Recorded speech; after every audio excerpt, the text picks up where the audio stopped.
Assalamualaikum warahmatullahi wabarakatuh. Bismillahirrahmanirrahim. Alhamdulillahirrabbilalamin.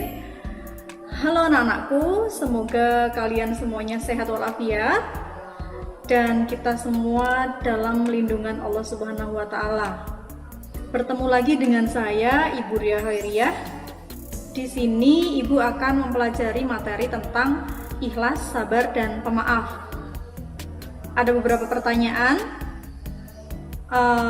Ketika kalian disakiti, ketika kalian didolimi, apa yang akan kalian lakukan?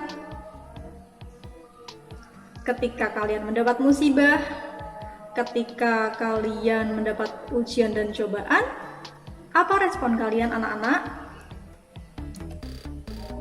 Allah sudah berfirman di dalam beberapa dalil, di dalam beberapa ayat-ayatnya, bahwa kita sebagai manusia harus tetap ikhlas, sabar, dan pemaaf. Nah, ketika kita diuji dengan berbagai kekayaan, kenikmatan, kesuksesan, dan hal-hal yang nikmat lainnya, tentu kita mudah sekali menjalani hidup. Akan tetapi, ketika kita diuji dalam serba kekurangan, serba kesulitan, dan bahkan kehilangan sesuatu, apakah kita bisa sabar, ikhlas, dan pemaaf? Tentunya harus bisa, karena semua itu adalah milik Allah dan akan kembali kepada Allah. Ada beberapa gambar yang Buria berikan. Ada gambar pertama di situ, jenazah pasien COVID. Gambar kedua juga gambar orang yang meninggal yang sedang didoakan. Kita tahu ketika kehilangan sesuatu sangatlah menyedihkan. Akan tetapi diingat bahwa Allah akan memberikan pahala ketika kita bisa sabar dan ikhlas. Nah, dalam pertemuan kali ini kita akan memahami isi kandungan Quran Surat An-Nisa ayat 146, Quran Surat Al-Baqarah ayat 153, dan Quran Surat Ali Imran ayat 134, serta hadis terkait ikhlas, sabar, dan pemaaf. Di sini kita ada peta konsepnya. Yang pertama, hidup damai dengan akhlak terpuji. Kemudian setelah kita mengetahui peta konsepnya, yang akan kita lakukan yang pertama adalah membaca dalilnya. Yang kedua, memahami isi dalil tersebut. Dan yang ketiga adalah mengaplikasikan atau berperilaku dalam kehidupan sehari-hari dengan perilaku ikhlas, sabar, serta pemaaf. Oke, untuk dalil yang pertama, di dalam Quran Surat An-Nisa ayat 146 mengenai ikhlas. Kita baca bersama-sama ya, didahului dengan ta'awudz terlebih dahulu. A'udzu billahi minasyaitonir rajim. Bismillahirrahmanirrahim. Illal ladzina tabu wa aslahu wa'tasamu billahi wa akhlasu dinahum lillahi faulaika ma'al mu'minin wa sawfa yu'tillahul mu'minina ajran 'azima. Shadaqallahul azim. Quran Surat An-Nisa ayat 146, yang artinya, kecuali orang-orang yang bertaubat dan memperbaiki diri dan berpegang teguh pada agama Allah dan dengan tulus ikhlas menjalankan agama mereka karena Allah, maka mereka itu bersama orang-orang yang beriman dan kelak Allah akan memberi pahala yang besar kepada orang-orang yang beriman. Nah, dalam Quran Surat An-Nisa ayat 146 tersebut jelas sekali bahwa orang yang ikhlas dan tulus menjalankan agama Allah beserta ketetapan-ketetapannya Allah, maka kelak di akhirat Allah akan memberi pahala yang amat besar. Nah, selanjutnya Dalil yang kedua, Quran Surat Al-Baqarah ayat 153. Kita baca bersama-sama lagi, didahului dengan ta'awudz terlebih dahulu. A'udzu billahi minasyaitonir rajim. Bismillahirrahmanirrahim. Ya ayyuhalladzina amanu sta'inu bis-sabri was-shalah. Innallaha ma'as-sabirin. Shadaqallahul azim. Quran Surat Al-Baqarah ayat 153. Yang artinya, wahai orang-orang yang beriman, mohonlah pertolongan kepada Allah dengan sabar dan sholat. Asta'inu bis-sabri was-shalah, dengan sabar dan sholat. Innallaha ma'as-sabirin. Sungguh Allah beserta orang-orang yang sabar. Nah, sudah sangat jelas sekali Allah itu menyerukan kesabaran, bahwa kita sebagai manusia harus selalu sabar dalam hal apapun. Dalil yang terakhir, Quran Surat Ali Imran ayat 134. Dibaca lagi, didahului dengan ta'awudz terlebih dahulu. A'udzu billahi minasyaitonir rajim. Bismillahirrahmanirrahim. Alladzina yunfiquna fis-sarra'i wad-dharra'i wal kadhiminal ghaidha wal 'afina 'anil nas wallahu yuhibbul muhsinin. Shadaqallahul azim. Quran Surat Ali Imran ayat 134.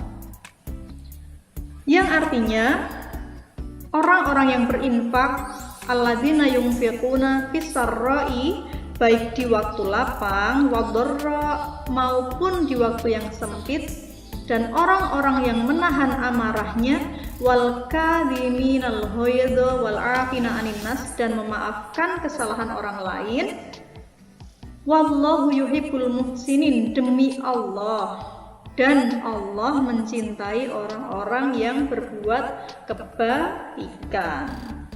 Quran Surat Ali Imran ini di situ menyebutkan bahwa kita sebagai manusia harus bisa saling memaafkan. Yang namanya manusia itu, yang namanya berkehidupan, kadang ada salahnya, kadang ada kekurangannya. Nah, disitulah kita harus mempraktikkan bagaimana sifat saling memaafkan. Karena kita tidak mungkin hidup sendirian, kita tetap membutuhkan orang lain, dan orang lain pun membutuhkan kita. Jadi intinya, ketika kita hidup bersosial itu harus berhati-hati, jangan sampai menyakiti orang lain, jangan sampai kita ada bully-membuli, itu dilarang ya. Nah, maka kuncinya kita harus saling memaafkan. Kuncinya 3 perilaku tadi: sabar, ikhlas, dan pemaaf. Di sini Ibu sudah memberi kandungan ayatnya. Untuk Quran Surat An-Nisa ayat 146, kandungan yang pertama adalah Allah akan memberi pahala yang besar dan menempatkan orang-orang munafik yang bertaubat dan memperbaiki diri sebagaimana tempat orang-orang mukmin di surga. Yang kedua, amal perbuatan manusia harus dilakukan dengan ikhlas karena Allah, tanpa rasa pamrih. Nah, ketika kita sudah ikhlas, maka Allah akan memberi balasan berupa pahala yang amat sangat besar. Kemudian Quran yang kedua, Quran Surat Al-Baqarah ayat 153, ada 4 kandungannya.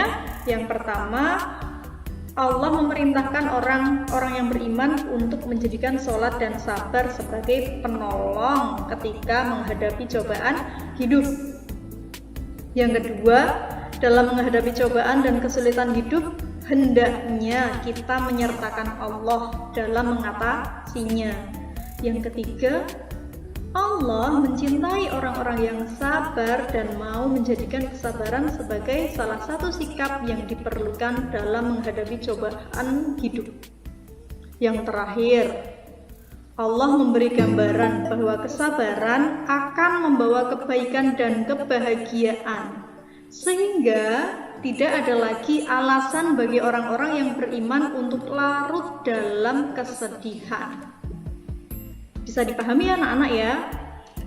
Nah, untuk kandungan yang terakhir, kandungan Quran Surat Ali Imran ayat 134 tentang ikhlas. Di situ ada 3 kandungan. Yang pertama, ketika seseorang itu mengaku bertakwa, maka harus membuktikan diri dengan membiasakan diri menafkahkan hartanya di jalan Allah atau berinfak, baik dikala mereka kelebihan harta ataupun sebaliknya. Yang kedua, Allah menyanjung orang-orang yang mampu menahan amarah dan bersedia memaafkan kesalahan orang lain. Yang ketiga, Allah memerintahkan orang-orang yang bertakwa untuk berbuat kebaikan orang-orang yang pernah berbuat salah atau menyakitinya. Nah, ada kandungan hadis tentang ikhlas. Orang Islam yang ikhlas dalam berbuat, termasuk menafkahkan harta kepada keluarganya, maka amal perbuatannya dinilai sebagai sedekah. Jadi menafkahkan harta kepada keluarga itu termasuk sedekah. Nah, luar biasa sekali kan? Yang namanya keluarga itu ada kepala keluarganya. Nah, kepala keluarga itu biasanya kan bekerja untuk keluarganya sendiri, memberi makan keluarganya, itu pun dinilai sedekah sama Allah. Yang kedua, orang yang berjihad, beribadah dan berhijrah melakukan perbaikan diri demi kebaikan dengan mengharapkan sanjungan, upah atau niatnya bukan karena Allah, maka akan sia-sia. Jadi ketika kita berjihad, beribadah, dan melakukan kebaikan lainnya, jangan sampai kita salah niat, karena semuanya, segala sesuatu itu tergantung niatnya. Baik anak-anakku, materi kita cukup sampai di sini mengenai sabar, ikhlas, dan pemaaf. Semoga kita semua senantiasa bisa sabar, ikhlas, dan memaafkan orang lain. Terima kasih, sampai bertemu di pertemuan selanjutnya. Mohon maaf apabila banyak perkataan Buria yang kurang berkenan di hati kalian. Terima kasih. Wassalamualaikum warahmatullahi wabarakatuh.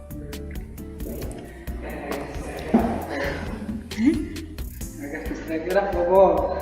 Masya Allah. Oke kan?